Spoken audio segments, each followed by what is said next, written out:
My name is Dr. Roger Hodkinson, and my presentation to you today is about the most grave injustice our society has ever experienced. I'm here because this is a defining moment in my medical career, and indeed my entire life. It's the fight of a generation. But first, let me tell you why I feel qualified to address you. I'm a medical specialist in pathology and graduate of Cambridge University, UK. I've had many leadership roles in medicine, both provincially and nationally, including those as a university teacher, board examiner, and laboratory accreditation inspector. I was previously the president of the Alberta Society of Laboratory Physicians, otherwise known as pathologists, and have been an assistant professor in the Faculty of Medicine at the U of A. I have also been active in public health advocacy for many years as honorary chairman of ASH, Action on Smoking and Health. ASH is the leading non-profit organization tackling the predatory marketing practices of big tobacco. I'm not an anti-vaxxer, conspiracy theorist, or great resetter. I've spent my entire career in evidence-based medicine. No one is an expert in all the fields involved here, but what is desperately needed is for the general public to hear common sense from a qualified person, and I'd like to think that's me, so that's why I'm here. I believe the most important duty of anyone involved in public health is to protect the public from health risks that they cannot effectively manage themselves. In my opinion, during the COVID pandemic, there has been a gross intrusion of government into health matters that could have been perfectly well managed by individual adults, as was the case with all recent pandemics. The degree of this government overreach has resulted in the most profound fear and utterly unwarranted loss of personal freedoms ever witnessed in Alberta in its entire history. In essence, public health is the practice of medicine at a societal level, and it should follow standard medical ethics where every act is performed for good reason. That is no different from the obligation of an individual physician to his or her patient. Society is in fact the patient of the Chief Medical Officer of Health. And in medicine, the primary ethic is the Hippocratic Oath. First, do no harm. But that concept appears to have been totally ignored, as the harmful consequences are, by any measure, grotesquely disproportional to any of the purported benefits. The cure is far worse than the disease. The mandated interventions have been supported at the very least, should have been supported at the very least, by a consensus in evidence-based medicine that they would be successful. However, all the measures being currently undertaken, including masks, these things, I'm sure you're familiar with them, social distancing and closures of all kinds, have no consensus for effectiveness in the medical literature. And in fact, the weight of evidence is against these measures. Masks are, you might say, the very face of this issue, very visible evidence of compliance. The various mandates can only be perceived as arbitrary, knee-jerk reactions for politicians to convince the general public that they are doing something. But politics playing medicine is a very dangerous game, and as being played out in this province, shows no signs of abating. Politicians must get their heads around the fact that in 2021, medicine is impotent at controlling the spread of the COVID-19 pandemic in the general population. The genie is out of the bottle. It's everywhere. And we must accept common sense accommodation, as per the Great Barrington Declaration, as the only viable approach. Let me state emphatically again, nothing works to control the spread of this virus. In my opinion, and many more expert than me, the approach to this pandemic in Alberta was wrong-headed from its very inception. As the Great Barrington Declaration eloquently argues, there should have been no change in public policy compared to previous pandemics. life should not have changed one iota, except for enhanced protection of the vulnerable. The Great Barrington Declaration called that approach focused protection, and the only public health intervention that was needed. I firmly support that conclusion. Dr. Bhattacharya, an internationally esteemed epidemiologist from Stanford, has said that lockdowns are, quote, the biggest mistake ever made in public health, close quotes. Trying to protect the working well with very low risk of death by shutting down the economy is obviously ridiculously naive. But let's step back for a moment and consider the actual risk of death from COVID in Alberta for asymptomatic people who feel no different today from yesterday. Using the government's own statistics, for the working well, those under 65, the risk of death over a whole year was 1 in 15,000. I ask you, does that warrant shutting down an economy that's already tanking? Remember that the strength of a public health care system is only as good as the strength of the underlying economy to support it. In my view, the fear and hysteria over COVID is being maintained by two principal drivers.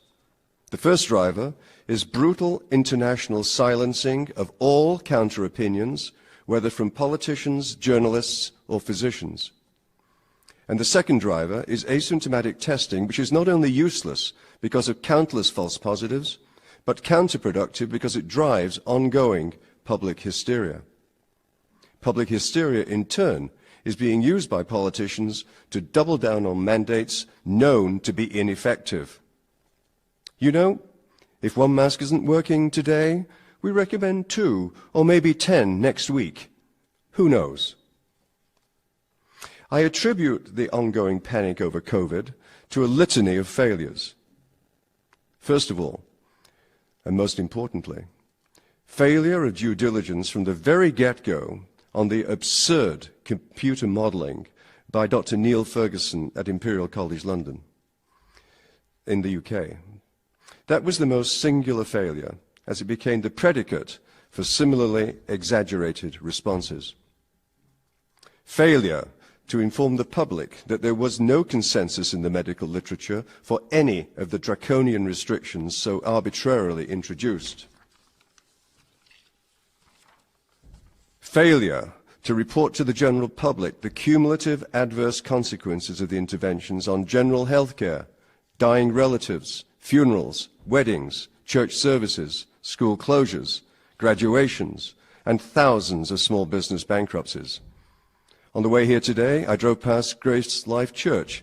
The double steel cordon is still around that church. Failure to halt the testing of asymptomatic people. It should stop immediately. It has no purpose. Failure to produce detailed statistical reporting to inform the working well in lay terms about the actual degree of risk from COVID, and that variants, as Dr. Modry indicated, are nothing to fear. Failure to classify deaths appropriately. The vulnerable population, with many comorbidities, who happen to be COVID positive at the time of their death, are being classified as deaths directly due to COVID. That is statistical sleight of hand. Dying with COVID is not the same as dying of COVID. Failure to promote the life-saving potential of vitamin D, which is totally safe, cheap, and has overwhelming evidence of protection from COVID-19. What used to be called the season of coughs and colds is now being recognized as the season of vitamin D deficiency. In a month or so, the sun will come up again, and we will all start making vitamin D in our skin. And guess what? The pandemic will disappear again. And they'll say, "See, we wrestled it to the ground." To which I say, no such thing. It's the classic fallacy trap. Just because B follows A does not mean that A caused B. Wake up! Failure to communicate to the general public the inadequacies of PCR testing. There are no published statistics in Alberta regarding the percentage of false positive results by PCR-based methods. False positives have a huge multiplier effect on contact tracing, resulting many times that number of people being taken out of the workforce too. The internationally renowned epidemiologists who authored the Great Barrington Declaration have stated categorically that contact tracing is both useless and counterproductive.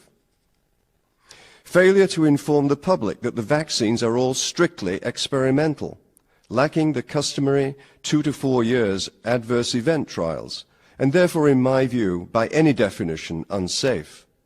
That is a failure, a spectacular failure, of the second important medical ethic, that of informed consent. There was no need for a rushed vaccine given the scale of risk, and in my opinion, its use is profoundly reckless. Indeed, there are concerns about its safety now for women under 50 and pregnant women, already surfacing, which proves the point in spades. The vaccine situation has the potential, of course, of getting infinitely worse if so-called vaccine passports come to play. Yes, they'll say, you can refuse the vaccine if you want, if you think it's unsafe, but you know what? You won't be allowed to travel. How outrageous! And finally, a failure to balance loss of freedoms against the scale of threat. The art of government is in large part about balance. In my opinion, with COVID-19, the Alberta government got the balance badly wrong. It prioritized the containment of COVID over all else. The government's entire focus has been on one virus, ignoring all other measures of health and well-being. Furthermore, the profound loss of personal freedom resulting from the various mandates are an unforgivable assault on the very essence of our humanity and totally unwarranted given the scale of threat. This is not Ebola. This is not SARS. In fact, Sweden and Florida clearly demonstrate that draconian actions have little impact on the final toll from COVID. However, even to debate these questions is now stigmatized by government, the media, and professional colleges as irresponsible and to be resolutely suppressed. The entire population has been intimidated into compliance with the threat of outrageous fines and actual jail for disobedience. The government's encouragement of citizens to snitch on each other is utterly reprehensible. So in summary, these numerous failures of the government of Alberta in the COVID pandemic have directly caused the most monstrous loss of freedoms, unwarranted fear, and horrendous personal consequences ever recorded in our province, and all without any justifiable cause. It must end now, and never be allowed to happen again. The general public must never again have their rights so trampled on, while we are perfectly capable of managing this type of problem ourselves, independent of any government intervention, as we have done so effectively in years gone by. So I repeat for effect, nothing works to stop the spread of this virus through society, nothing could work, nothing did work, and nothing will work. This virus must just be allowed to run its course. Government must simply accommodate to medicine's impotence and allow the public to use its abundant common sense. Open up, Alberta. Thank you for your attention.